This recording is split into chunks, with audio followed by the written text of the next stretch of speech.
Hola amigos y amigas, soy Carlos Pamplona, bienvenidos a mi canal de arte. En este nuevo vídeo os voy a mostrar 5 tipos de estecas que hay para hacer figuras, esculturas y os explicaré también para qué sirve cada una de ellas. ¿Lo vemos?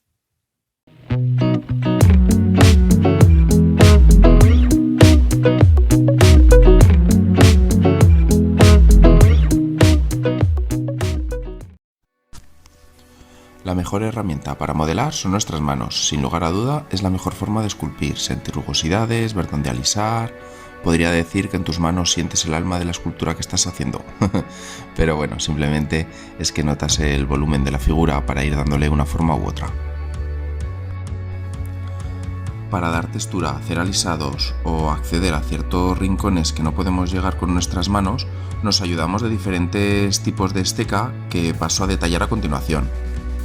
Las primeras herramientas que os muestro son las de sustracción o vaciadores. Como su propio nombre indica, sirven para extraer material. Tienen diferentes formas para acceder a diferentes partes de la figura y poder quitar el material necesario. Las podemos encontrar en tiendas de arte o incluso podemos hacérnoslas nosotros mismos. A continuación os muestro cómo podéis hacer fácilmente un vaciador con un alambre, un boli y silicona. Le damos la forma deseada al alambre y enrollamos las dos puntas. Lo metemos en la carcasa de un boli que ya no vayamos a utilizar y lo pegamos con silicona. Y ya tenemos nuestro vaciador. Podéis ver que este es más fino que los vaciadores que ya tengo, por lo que con este podré llegar a hacer más detalle o llegar a unas partes más escondidas. Los siguientes vaciadores son herramientas de carpintero y son para quitar material o masa cuando ya esté seca o muy dura. Podéis ver que tienen diferentes puntas para poder quitar el material con una forma u otra. Las siguientes herramientas que os muestro son las metálicas. Estas son idóneas para añadir el material o hacer que se junte bien. Suelen ser instrumentos de dentista, pero también se pueden comprar en tiendas de arte o de escayola. Van perfectas para usarlas en plastilina, arcilla polimérica, barro, puesto que estos materiales se despegan fácilmente de estas estecas y además puedes aplicar bastante fuerza con ellas. Las puntas y formas son muy variadas. Estas estecas metálicas también puedes utilizarlas como texturizadores, como su nombre indica, para dar textura a la pieza. Para esto puedes utilizar la parte central de la herramienta y generar un acabado con ese relieve.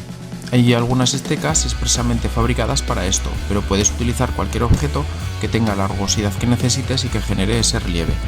Otra herramienta metálica muy útil es la aguja gigante, que es para alisar y hacer surcos muy finos.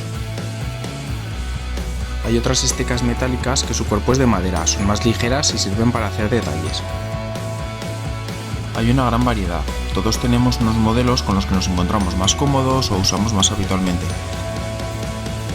En este caso, con las 6 estecas de la derecha me resultaría suficiente, pero tengo las otras también porque cuando compras un paquete de este tipo de herramientas vienen bastantes y variadas. Estas se pueden encontrar en tiendas especializadas. Las que terminan en una bolita pueden tener tamaños muy diferentes. Sirven para dar forma a ciertos puntos de la figura, como pueden ser comisuras de la boca, zonas de los ojos, agujeros de la nariz y para los lugares donde se necesite hacer cierta redondez. También hay estecas de madera. Estas se utilizan principalmente para el modelado en barro o en arcilla. Otra opción son las herramientas de plástico. Principalmente se usan para porcelana fría, pero se admite también en cualquier otro material. Según la esteca se puede conseguir una cosa u otra, marcar una boquita, dar texturas, alisar, incluso cortar. Por último están las herramientas de goma. Tienen la punta de la esteca más blanda, entonces se utilizan para alisar la figura. En plastilina no funcionan muy bien, pero en arcilla polimérica, plasticera, Monster Clay, incluso en la porcelana fría, van muy bien para terminar de definir todos los contornos y dejar todo más alisado. Para alisar también puedes utilizar unos pinceles de acuarela, puesto que son más suaves y absorben algo la humedad del material. Si son los sintéticos conseguirás el efecto contrario. En lugar de alisar te dará cierta textura al pasarlo sobre la superficie. Espero que te haya gustado el vídeo y recuerda que tus manos son tus mejores herramientas para modelar. No olvides suscribirte, darle a la campanita, like, dejar un comentario, compartirlo con los amigos, todo lo que quieras.